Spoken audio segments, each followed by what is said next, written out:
Hello friend, कैसे हैं आप सभी। आई होप कि आप सभी अच्छे होंगे। दोस्तों, आज इस वीडियो में हम बात करेंगे कि आप इंस्टाग्राम से कैसे अच्छी खासी अर्निंग कर सकते हो। वो किसी भी एफिलिएट प्रोडक्ट को प्रमोट करके या फिर अपने खुद के प्रोडक्ट को प्रमोट करके, चाहे वो ड्रॉप शिपिंग हो या फिर कुछ और। तो हम देखेंगे कि कैसे आप इस पे जो है प्रोडक्ट को प्रमोट कर सकते हो, किस तरीके से आपको प्रोडक्ट को प्रमोट करना है, आपको किस निश पे काम करना है, कौन सी निश आपके लिए बेनिफिशियल होगी, आपको कितने फॉलोअर्स चाहिए। इन सब चीज़ों के बारे में बात करेंगे। तो दोस्तों, चलिए शुरू करते हैं।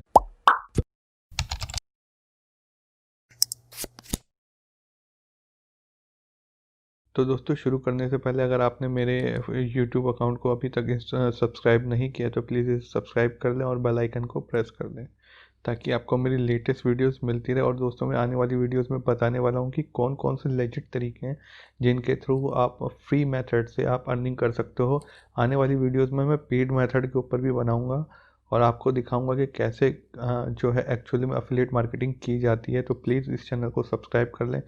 और मैं इस चैनल पे किसी भी तरीके के फेक कंटेंट को या फिर किसी भी तरीके के जो है रॉन्ग गाइडेंस नहीं प्रोवाइड कराता।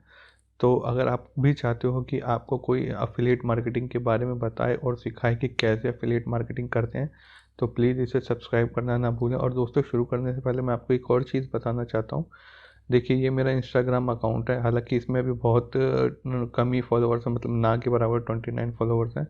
तो इसको हम आज के वीडियो में देखेंगे कि एज ए डमी अकाउंट कि इस पर कैसे जो है पोस्ट डालते हैं, क्या डालते हैं। लेकिन मैं आपको अपने कुछ और अकाउंट भी दिखाना चाहता हूँ।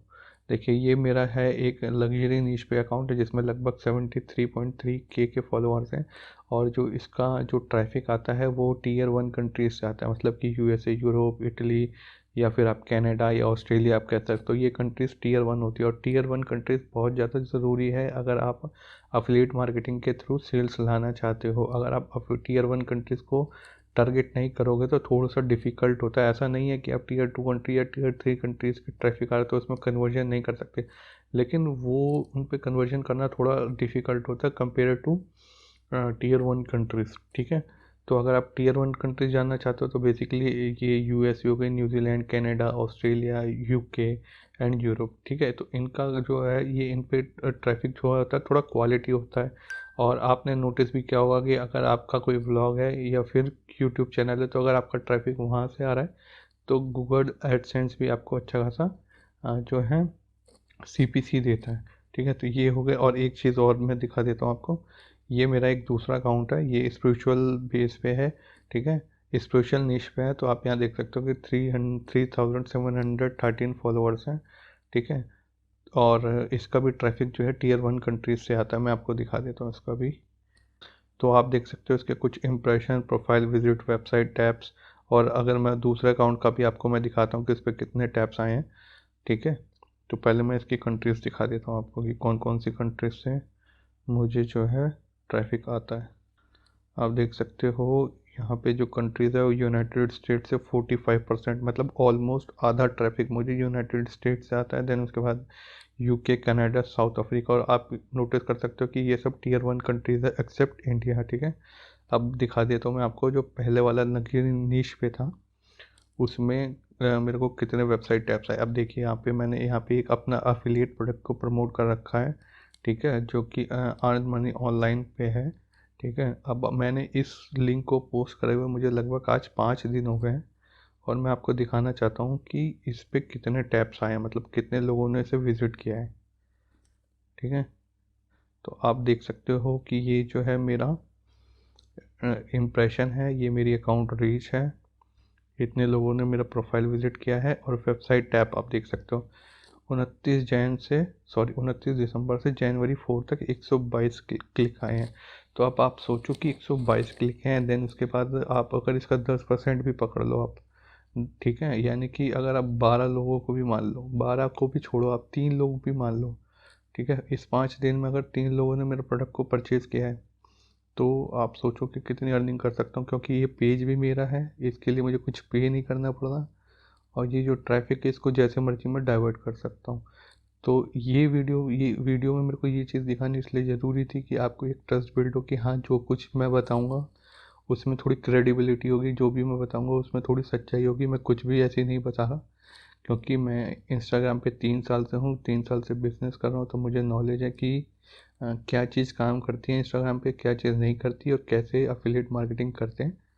तो आई होप कि आपको ये चीज़ थोड़ी जेन्युइन लगी होगी कंपेयर टू अदर वीडियोस, क्योंकि वो बेसिकली बता देते हैं लेकिन एक्चुअल में नहीं दिखाते कि काम कैसे की जाते हैं। ठीक है, तो अब आपको किस नीश पे काम करना है। देखिए, नीश में ऐसा तो नहीं है कि कोई नीश सबसे ज़्यादा बेनिफिशियल है कि आप अगर इस पर्टिकुलर को कर लोगे तो आप पे पैसे, ऐसा नहीं होता।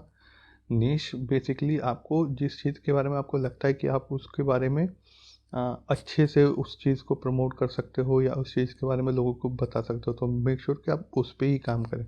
लेट्स से कि बहुत से लोग आज के टाइम में, मान लीजिए मैं एग्जांपल दे दूं कि नहीं आपको स्पिरिचुअल नीश करनी चाहिए, तो बहुत से लोग शुरू हो जाएंगे कि स्पिरिचुअल नीश पे ही सब कंटेंट डालना शुरू कर देंगे, अकाउंट बना लेंगे। ऐसा मत करिए। देखिए, आपको क्या, affiliate marketing is an art. आपको पता होना चाहिए कि किसके किस तरीके से प्रमोट करना है, कौन से प्रोडक्ट को किसके सामने कब लाना है। अब मैं आपको बताऊं कि अगर आप एक, मान लीजिए मैं ही हूँ, अब आप मुझे जानते नहीं हो, आपने मेरी पहली बार वीडियो देखी है, और आज मैं आपको कह दूं कि ये जो लिंक है एक डिस्क्रिप्शन में दे रहा हूँ, आप यहाँ पे जाके बाय कर लीजिए, तो आप बाय नहीं करोगे। ऑब्वियस सी बात है, आप नहीं बाय करोगे। क्यों? आपसे कोई मतलब नहीं, आपका कोई पर्पस नहीं है। एक्सेप्शन हर जगह होता है कि 100,000 लोगों के बीच में एक बंदा हो जो जिसको ज़रूरत हो, उसको लगे कि हाँ ये ठीक है, तो वो ख़रीद ले। लेकिन 99% ये चीज़ ऐसे काम नहीं करती। तो आपको जो है उनको वैल्यू देनी पड़ती है। हाँ, अब ये होता है कि बहुत से लोग कहते हैं कि हमें कितने फॉलोअर्स भी चाहिए कि हमारी सेल आ जाए। तो ऐसा कोई ऐसा कुछ नहीं होता कि आपको इतने फॉलोअर्स होंगे तो ही आपकी सेल आएगी, या इतने ही नहीं होने चाहिए। मान लीजिए कईयों को 200 फॉलोअर्स हैं, तो वो भी ये पूछते हैं कि क्या हमें 5,000 फॉलोअर्स, 10,000 फॉलोअर चाहिए सेल करने के लिए। तो ऐसा कुछ नहीं होता। कईयों को मैंने देखा है जो 300 फॉलोअर्स पे भी सेल ले आते हैं, और कई ऐसे होते हैं जो 5,000 फॉलोअर्स पे भी सेल नहीं ला पाते हैं। उसका एक रीज़न होता है। अब ये होता है कि जो आपके फॉलोअर्स हैं, अब आप उनको कंटेंट कैसे प्रमोट करते हो। तो पहले आपको, फॉलोअर्स से पहले आपको ये समझना होगा कि आपका ट्रैफिक किस तरीके का होता है। एक होता है ट्रैफिक, कोल्ड ट्रैफिक होता है, एक होता है वार्म ट्रैफिक, एक होता है हॉट ट्रैफिक। ठीक है, तो आपको इन तीनों चीज़ों के बारे में समझना होगा। जो आपका कोल्ड ट्रैफिक होता है, लेट्स से कि कोई इंसान मोटा है, ठीक है, और उसको कोई, आप उसको बोलो कि तू मोटा है, तो उससे कोई फ़र्क नहीं पड़ता कि ठीक है यार मैं मोटा हूँ, और ना उसको उसकी जो है नेगेटिव इम्पैक्ट के बारे में पता पता है कि उसके नुकसान क्या है एक्सेसिव फैट होने का या ज़्यादा मोटे होने का। वो कहता है जो ऐसा भी हूँ मैं ठीक हूँ, तो उसको उस चीज़ का नहीं, वो एक तरीके से कोल्ड ट्रैफिक है। ठीक है, अब कोई वार्म ट्रैफिक ये हो गया कि एक बंदा है जिसको पता है कि हाँ मोटा हूँ मैं, और उसके नेगेटिव इम्पैक्ट भी पता है, लेकिन उसके लिए वो कुछ कर नहीं रहा, उसको कोई फ़र्क नहीं मतलब फ़र्क तो पड़ता है, लेकिन उसके लिए वो उसको ठीक करने के लिए या पतला होने के लिए कोई चीज़ नहीं कर रहा। ठीक है, तो जैसा है वो चल रहा है। ठीक है, तीसरा जो होता है हॉट ट्रैफिक, वो इस तरीके से होता है कि जो मोटा इंसान है उसको ये भी पता है कि वो मोटा है, और उसका नेगेटिव इम्पैक्ट भी पता है, और वो उससे मतलब उससे पीछे छुड़ाने के लिए, उससे रिड ऑफ होने के लिए वो सर्च कर रहा है कि उसे किस तरीके का प्रोडक्ट लेना चाहिए, क्या उसे जिम जाना चाहिए, क्या उसे योगा करना चाहिए। वो आपको टारगेट करना है, मतलब कि उसको पता है सब चीज़, तो आपको उसको गाइडेंस देनी है। और जिनको नहीं पता है उनको आपको बताना है, और जिनको पता है उसके नेगेटिव इम्पैक्ट, उनको इस चीज़ पे लाना है कि ताकि वो उस चीज़ को परचेज़ करे। तो जो आपके सोशल मीडिया प्लेटफॉर्म पे होते हैं वो बेसिकली वार्म ट्रैफिक होता है, यानी कि उनको पता होता है। क्यों मैं इस ऐसे इसलिए कह रहा हूँ, जैसे मान लीजिए आपका वेट लॉस पे ही मान लीजिए कि आपका अकाउंट है, निश है, तो उन्होंने आपका फॉलो किया हुआ क्यों, या तो उनको उसके कंटेंट के बारे में पढ़ना अच्छा लगता है, या वो बेसिकली मोस्टली उनको ये रीज़न होता है उनका ज्वाइन करने का कि वो या तो खुद मोटे हैं, या कि कोई उनके घर में रिलेटिव मोटा है। ठीक है, तो बेसिकली उस चीज़ से बिलोंग करते कहीं ना कहीं। ठीक है, चाहे वो लग्जरी हो, तो अगर मान लीजिए लग्जरी का ले लिया या अर्न मनी ऑनलाइन का ले लिया, तो वो कहीं ना कहीं ऑनलाइन अर्न करना चाहते हैं। उनके सबकॉन्शियस माइंड में ये होता है कि हाँ हम इससे एसोसिएट हैं। ठीक है, तो बेसिकली ये वार्म वार्म ट्रैफिक होता है। अब इनके आगे अगर आप पहले दिन ही आप कह दो कि ये लिंक है, इस पर क्लिक करो खरीद लो, तो वो लोग नहीं खरीदेंगे। आपको उनको शुरू में एक वैल्यू प्रोवाइड करानी होगी, उनको एक ट्रस्ट बिल्ड करना होगा। मान लीजिए आज मैं फर्स्ट टाइम हूँ, आज आप मुझसे कुछ नहीं खरीद ली, लेकिन मैं अपनी आने वाली वीडियोस में आपको कुछ वैल्यू देता रहूँ, कंटेंट देता रहूँ, उससे आपको थोड़ा ही सही लेकिन बेनिफिट तो हो ही रहा है। तो आपको एक वो ट्रस्ट बिल्ड हो जाएगा कि हाँ ये जो चीज़ बता रहे हैं कहीं ना कहीं सही हो, तो एक बार मुझे चांस लेना चाहिए। ठीक है। और बहुत से लोग ये कहते हैं कि चल यार एक हमें तो प्रोडक्ट को प्रमोट करना, कैसे भी एक सेल जनरेट करनी है, चाहे वो प्रोडक्ट कैसा भी है, तो वो चीज़ भी गलत है। ठीक है। आपको अगर कंटिन्यू ग्रो करना है एफिलिएट मार्केटिंग में, तो आपको बहुत सी चीज़ों का ध्यान रखना चाहिए। ठीक है। तो आपको ये नहीं सोचना चाहिए कि एक बार बस प्रोडक्ट बिक जाए, उस बंदे को बाद में वो खरीदे ना खरीदे या उसको अच्छा लगे ना लगे, ऐसा बिल्कुल नहीं करना। क्योंकि अगर एक बार कोई आपसे खरीदेगा तो आने वाले टाइम में भी आपसे हो सकता है कि वो खरीदे, बार बार खरीदे। ठीक है। तो आपको प्रोडक्ट भी अच्छा ही चुनना है। ठीक है। उसके बारे में हम नेक्स्ट वीडियो में बात करेंगे। ठीक है। और अब देखते हैं कि आपको इंस्टाग्राम पे अकाउंट को कैसे बनाना है और कैसे उसको ग्रो करना है। अब फ्रेंड्स, अकाउंट बनाने के लिए तो कुछ इतना डिफ़िकल्ट चीज़ नहीं है, लेकिन मैं इस पर बता देता हूँ कि आपको इसको कैसे ग्रो करना है। देखिए, जब आपका अकाउंट छोटा होता है, यानी कि जब आपने स्क्रैच से बिल्ड किया है, मान लीजिए आप 0 फॉलोअर्स हैं, तो आपको मेक श्योर कि आप दिन भर में 4 से 5 कंटेंट डालें। और आजकल रील्स जो है बहुत ज़्यादा ट्रेंडिंग में है, बहुत ज़्यादा जो है इंस्टाग्राम उसको प्रमोट भी कर रहा है। तो मेक श्योर कि आप उसमें रील्स भी डालें, मतलब कि अगर आप 5 कंटेंट डाल रहे हैं दिन भर में, इनिशियली मैं सजेस्ट करूँगा कि जब तक कि आपके 2000 फॉलोअर्स ना हो जाए, तो तब तक आप 5 कंटेंट यानी 5 पोस्ट आप एवरीडे डालें। देन उसके बाद आप उसको कम कर सकते हैं। ठीक है। तो जैसे कि मान लीजिए आपने 5 पोस्ट डाले, जिनमें से आपने 2 रील्स डाल दी, 1 वीडियो पोस्ट डाल दी और 2 जो है इमेज पोस्ट डाल दी।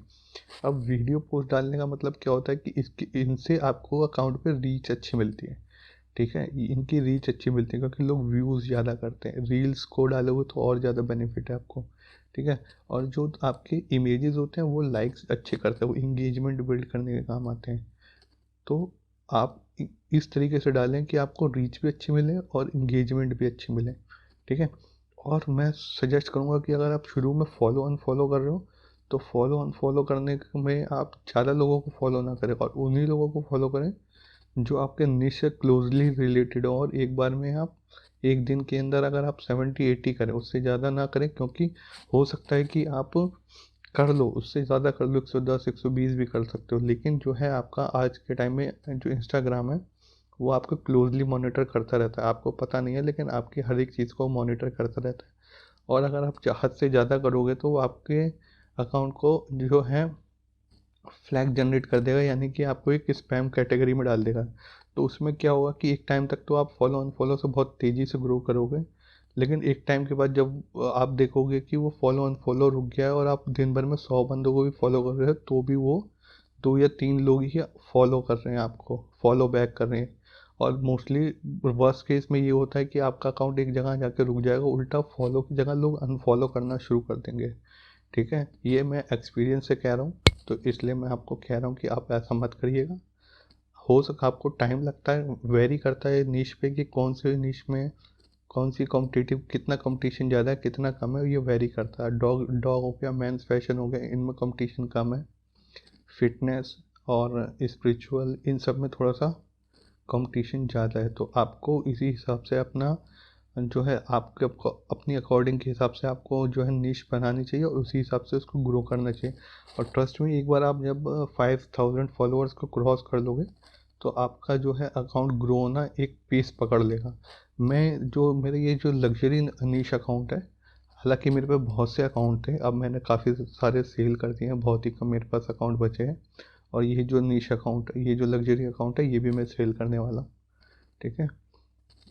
तो आपको मैं बताता हूँ कि एक बार जब आपका अकाउंट जो है 5000 फॉलोअर्स क्रॉस कर लेगा, देन ये पेस पकड़ेगा और अच्छी खासी जो है फॉलोअर्स गेन करना शुरू कर दोगे, अगर आप ऑर्गेनिक मेथड अपनाते हो। अगर आप कोई स्पैमिंग मेथड करोगे तो आप देखना कि आप रेंगते रेंगते ग्रो करोगे और आपको बहुत प्रॉब्लम होगी। ठीक है। तो मैंने इस अकाउंट में कभी भी फॉलो अनफॉलो मेथड कभी नहीं यूज़ किया, चाहे वो ज़ीरो से शुरू किया हो, चाहे कितने कितने और भी मेरे बहुत सारे अकाउंट है। हालांकि मैंने स्पिरिचुअल में मैंने शुरू में इसको ऑटोमेशन पे लगाया हुआ था, तो ऑटोमेशन के थ्रू फॉलो अनफॉलो कर रहा था, तो इसीलिए इसके फॉलोअर्स, और आप देख सकते हो फॉलोइंग ऑलमोस्ट एक बराबर है, तो आप देख सकते हो इसकी पेज कितनी है।